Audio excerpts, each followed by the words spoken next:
ከዓለማችን በቆዳ ስፋት ሰባተኛ ላይ እንዲሁም ደግሞ በህዝብ ብዛት ሁለተኛ ደረጃ ላይ ትገኛለች።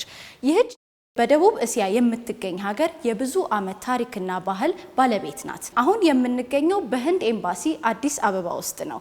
ወደ ውስጥ እንገባና ከክቡር አምባሳደር ጋር በኢትዮጵያና በህንድ መካከል የነበረውን እንዲሁም ደግሞ አሁን ድረስ ያለውን የረጅም ዓመት የኢኮኖሚ፣ የፖለቲካ እንዲሁም ደግሞ የማህበራዊ ግንኙነቶችን ስንወያይ ቆይታ እናደርጋለን። አብራችሁን ቆዩ።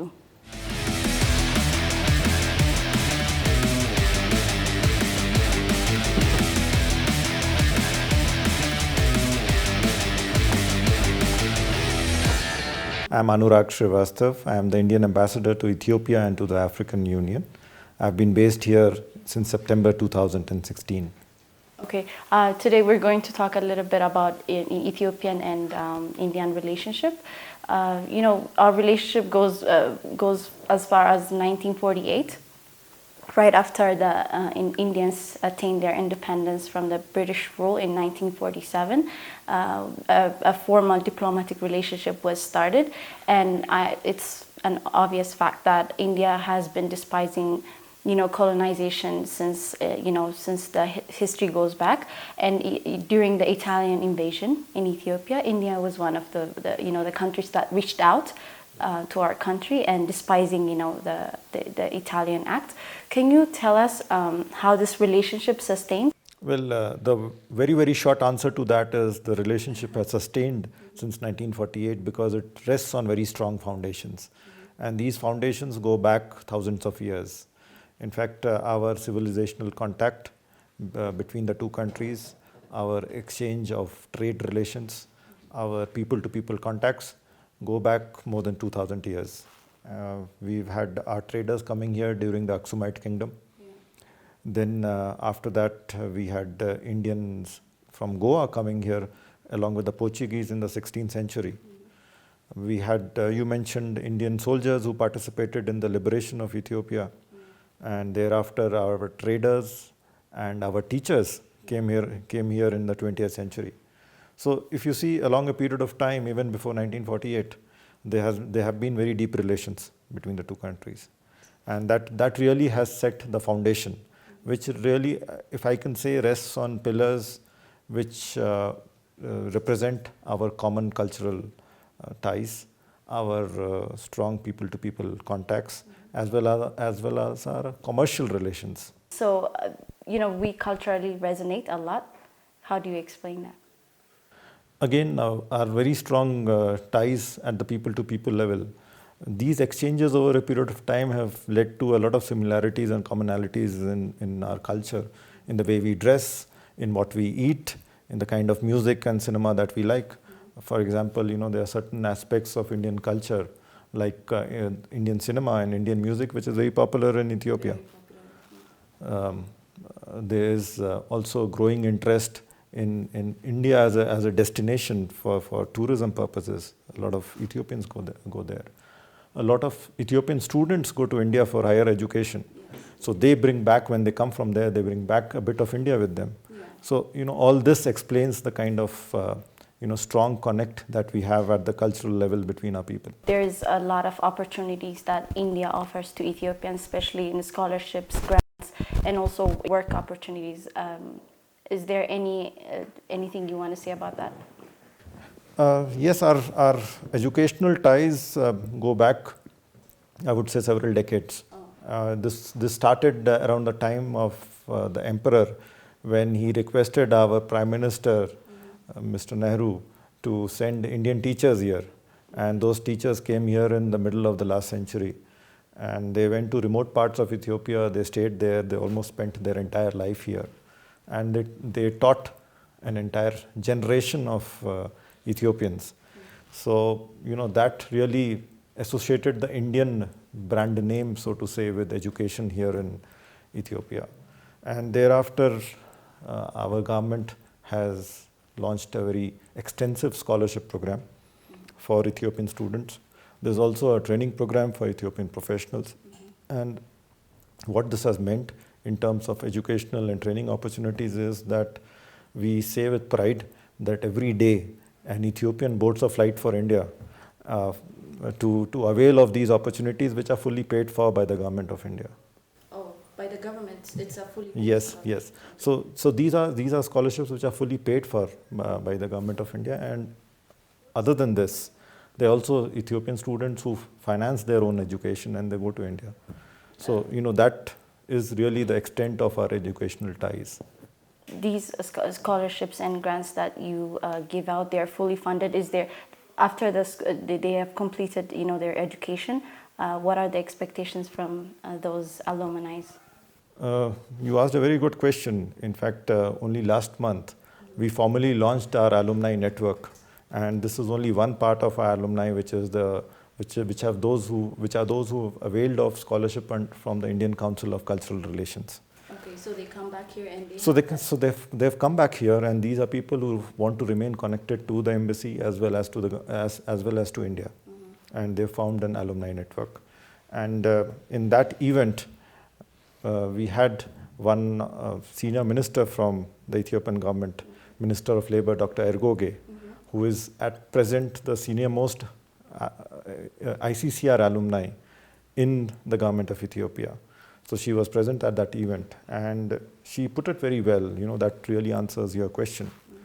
She said that Ethiopian alumni from Indian educational institutions are really the bridge between the two countries. And they are the real ambassadors of both countries. So I think that is how we see our alumni. Is there specific programs that you offer, or is it based on the universities that the students have links with? There are programs at various levels. They are what can be said as simple undergraduate, postgraduate, and doctoral level programs in universities across India. Then there are specialized professional courses for mid-career professionals who go for short-term training programs. We also have a set of fellowships which are called Dr. C.V. Raman fellowships. Now these fellowships are at the postdoctoral level. So these are really for researchers. And this program has been offered recently to the entire continent of Africa. And Ethiopia has been able to send the maximum number of researchers under this program. So it is really across the board.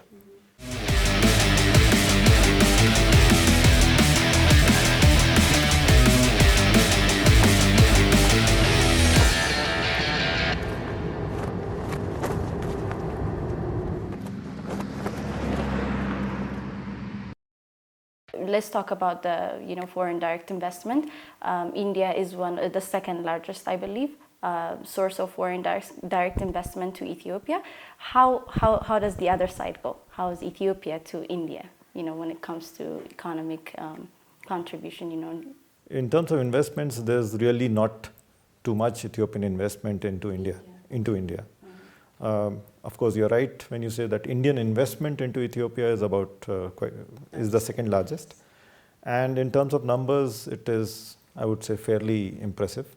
It is about $2 billion of investment. About 600 companies are registered here. And these are companies which cover almost the entire sector of all the sectors of the economy. There's some recent investment in textile and garment. But what we find most unique and remarkable about this investment is that, one, it is largely focused in the manufacturing sector. Almost 60% of it is in manufacturing, which is one of the priorities of the government of Ethiopia. That's what they want to encourage. Yes. And the second thing is that Indian investors here employ 55,000 Ethiopians. They employ 55,000 Ethiopians in their industrial units. So, they are large employers in this country. And they are also wealth creators. You said there's a lot of cultural resonation, but then in order to make people aware of those cultural resonations, what are some of the events that the embassy carries out? We, of course, like all embassies, we celebrate our National Day. And we also celebrate important festivals of India here, along with the local people and the Indian community. Holi, Diwali, and other festivals of India. The two major celebrations which are going on. One is a celebration to mark the 70th year of diplomatic relations between India and Ethiopia. So that's a one-day celebration. That's actually an year-long celebration. Oh wow! It's an year-long celebration which we started last year, and it is still continuing. Okay. So we have various events and activities that we've done as a part of that celebration, which includes a photo exhibition which captures last 70 years of the relations. So we launched that photo exhibition last year. We also had a cultural troupe coming from India, which performed in various cities in Ethiopia recently. The second major celebration that we are doing right now is the 150th birth anniversary of Mahatma Gandhi. And these are 2-year-long celebrations, which we started in October 2018. As a part of this celebration, again, a lot of events and activities are happening. We got a very popular Ethiopian singer, Betty G, to sing one of the most favorite hymns of Mahatma Gandhi, and it's now a very popular album. We also have had other events which are going to be held, which are a part of it: food festival, a fashion show. Recently, we did something different. You would know there's a Mahatma Gandhi street in Piazza in Addis Ababa here. So we took a group of people on a heritage walk to rediscover the architectural footprint of India in that part of Addis. There are a lot of old houses there where you can see Indian architecture in display. Yeah. So we took people to rediscover the Indian heritage, the architectural heritage in this city.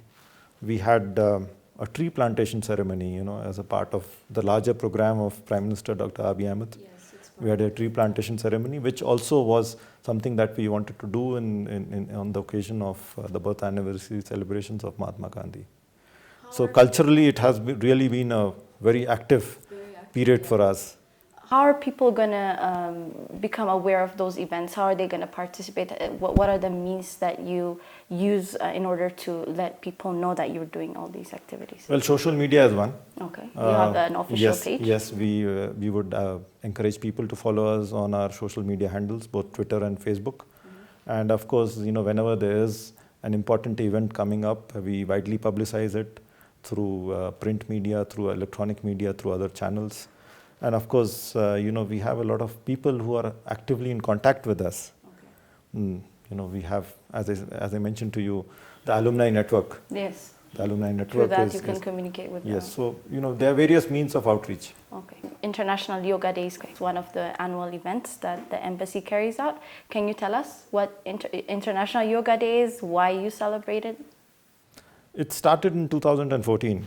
In September 2014, our Prime Minister, Mr. Narendra Modi, was speaking at the UN General Assembly, and he made this proposal that yoga has recognized health benefits. People know that it is very good for health, and it is very important that countries of the world come together to raise awareness about the benefits of yoga. So then there was a resolution in the UN in December 2014, which received record support. More than 175, in fact 177 countries supported the resolution. And 21st June every year was earmarked as the International Day of Yoga by the UN. And thereafter, that is how these celebrations started. So the first International Day of Yoga was celebrated in 2015. On 22nd June this year, I know yoga has been becoming so popular among Ethiopian society, but I just want some of the people that don't know about yoga. Is it more of a physical thing, or is it more of like a spiritual thing? Yeah, that's a very good question. In fact, what you say is a very common misconception. Yoga has got no connection to any religion. It, of course, has got a physical, mental, and a spiritual aspect to it, but that is largely about the philosophy of yoga as such. In very, very simple terms, yoga is a form of, physical exercises, which consists of relaxation techniques, which consists of stretches, holding positions, and a certain breathing technique. Is meditation related? Yes, breathing technique and meditation. So that is largely how it is. But the concept is this, that it focuses on building harmony. Harmony within yourself, between your body and mind, and harmony without, as in between the individual and the society as a whole, as well as with nature, because that is the concept behind yoga, that you should be in harmony with yourself as well as around you. So it starts with a physical practice, but essentially it tries to build a lot of things around you. Essentially, the thought behind us being the moving force behind raising awareness about yoga and about the International Day of Yoga is that we would like the world to benefit from the practice of yoga. Now, yoga has obviously, it is quite popular in India. You would find people practicing yoga. There are yoga schools. It is also taught in many places. Yeah. It's very popular in North America, though. Yes, and it has also become a part of the educational curriculum in schools. In India? In India. Okay. So that is the kind of interest that is in yoga. But as I said, it is not only now India; it is around the world where yoga is become a global phenomenon. Well, thank you so much for agreeing to have this interview with me. እንግዲህ ተመልካቾቻችን ከክቡር አምባሳደር አኑራንግ ሺዋስታዋ ጋር ያደረግነው ቆይታ ይህንን ይመስል ነበር። ከቀሪ ናሁ ፕሮግራሞች ጋር አብራችሁ እንድትቆዩ በአክብሮት ጋብዛለሁ። ፕሮግራሙን እየመራው አብሬያችሁ ቆይታ ያደረኩት እኔ ግላይት ናይት ነበርኩኝ። ጤና ይስጥልኝ።